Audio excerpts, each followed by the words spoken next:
Olympic Organizing Committee had this to say about Caitlin Clark being left off the Olympic team. I think it's a missed opportunity because she's clearly a generational talent at a time when the world was ready for it. There have been incredible talents in the world. Shame on all of us. The world wasn't in a place to embrace that. Take Diana Taurasi, Breanna Stewart. For some of our clients who are going to be on the Olympic team, and Wasserman is a sports agent, they are dominant at a level that's never been seen before, but the world wasn't ready to fill a building like Caitlin Clark did. Now you have both those things, and so that's a powerful opportunity, and I just think it would have been an opportunity to elevate the women's team, but I understand the other side of it, which is it's an independent process, and it's hard to get in the way of telling the coach and the committee what to do. Okay, Keyshawn, what do you make of Casey Wasserman saying this now? I don't make much of it at all, to be honest with you, because people that at the committee and the coaches and individuals that actually played in the W and played in the Olympics and have gold medals disagree. Many of them. They feel like the process was played out a certain way. First of all, she was in the finals of college basketball, so she missed the training cycle where everybody else was there. Yeah, Casey Wasserman alluded to that. Okay, go ahead. So they're not going to select her just based on her name, likeness, and image and her popularity. She's not, okay, so you say she's a generational talent. Okay, when? 3 years from now? 2 years from now? 4 years from now? Because she certainly isn't better than any of the guards that are in the Olympics on the team, that are headed to Paris. She's just not. And I understand, I get it. She's not going to drive the needle for NBC at all. People are already tuning in.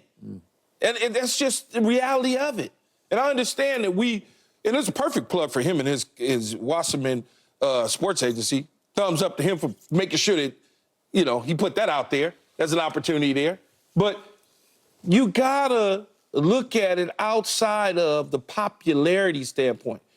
Although they've been dominant, in the past Olympics and got gold medals galore. And you say, well, they could have taken any of these young ladies off these WNBA teams and shoehorned them into an opportunity to go get a gold medal. But that's not the way the committee looks at it. There's certain things that they have to cross their T's and dot their I's with this talent that they select. And they've done the right thing. Her time is going to come. Skip, her time is coming. Yeah. Okay? 2028, she'll be wherever I would playing. Assume. Yep. That's just the way it is, because we could say the same things about a bunch of them in the WNBA. We could say the same thing about Angel Reese. She should have had the opportunity. We could do that. Okay, Paul, you first guessed this. The first day we talked about it. You said both. I don't know if you said Angel then, but now you think Caitlin and Angel should be Angel, they dropped the ball bigger than New Year's. I'm telling you. This, what do you base it off of anyway? Because, they're going to win gold. They just are, no matter who they throw out there. They've been dominant. Now, let me ask you something, Keith. Have you watched the Girls Olympics games? Have you? Not recently. I have, I did, because I had friends that was playing. I had friends, I had friends But you actually, paid attention to the games? Yeah, I did because of friends. Because of Tina and all of them, and Leslie, Lisa and all of them. But that was a long time ago. That's what I watched. You asked me. So 2020, did you watch them? 2020, I didn't watch. No, I did not. If they put Caitlin on this team, you watch? I mean, what about you? You watched? Have you watched the girls? I did not. I haven't watched the girls. I've watched the men. I watched the men. Yeah. I watched a little bit of the men. If Caitlin's on this team, Angel Reese, you watch? 100%. I just would. You just would, right? I'm gonna watch now. You just would. I'm gonna watch now because of the, I don't want to call it controversy, but it is. Okay, so call it controversy because the controversy by not putting them on the team. You guys have watched more WNBA games this year than probably all the years combined, probably. Yeah. Like, I probably haven't watched since Lisa. Our peer group. Like our group, since, and then, Candace Parker, I watched Candace. Part of our group. Yeah, so. They were winning every game like 80 to 40 or 40 points games, but even so, she fits the criteria. It doesn't matter if there's players better than her. There's going to be interest. what is it on? CBS, NBC. They're gonna go to this game now, because you know how they do Olympics. They move like, around. all right, what's going on right now? What's popular? You might have a 100-yard dash, but if she's playing, and we know how popular the 100-yard men's and all that, you might go to this game, the girls' USA basketball game, which we know are going to win. 100-yard dash or 100 meters? 100 meters, 100 yards, whatever.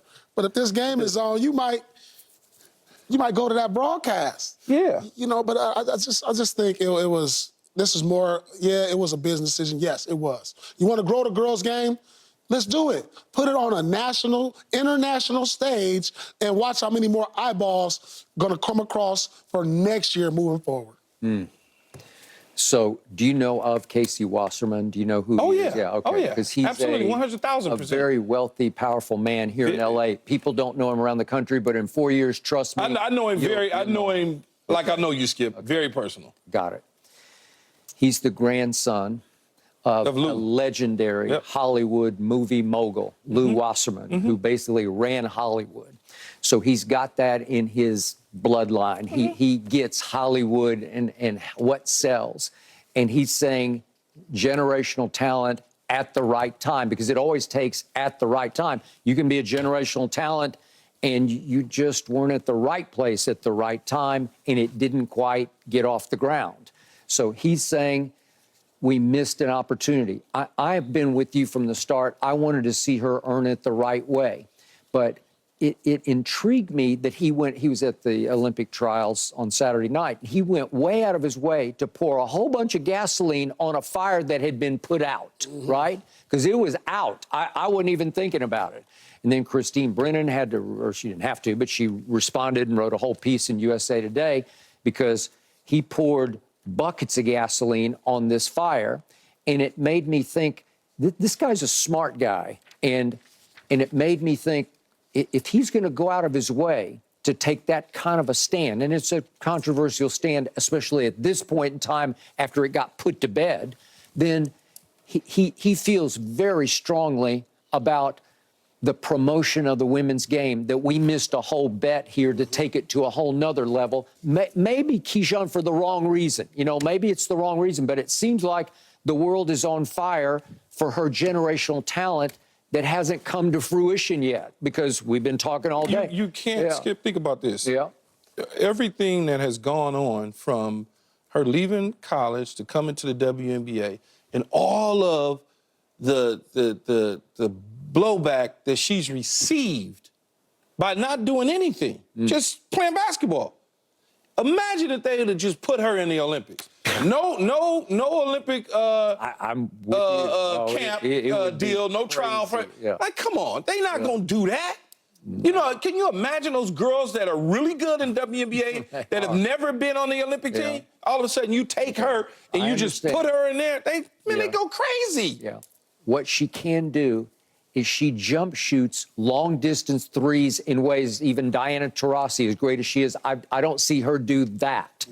And she can pass the basketball at a very special level that we don't really see that, because that's what sells right now. That's what is selling. So you could be right about this. That they did miss a bet, but they missed it for the right reasons, because hell hath no fury like all those other women scorned. If she had gone to the camp, I wouldn't have any year. I'd be like, oh, okay, cool. Yeah. Okay. She didn't go to the camp. So? You can't do that, though, Paul. All right, up next, J.J. Redick left Anthony Davis off his all-defense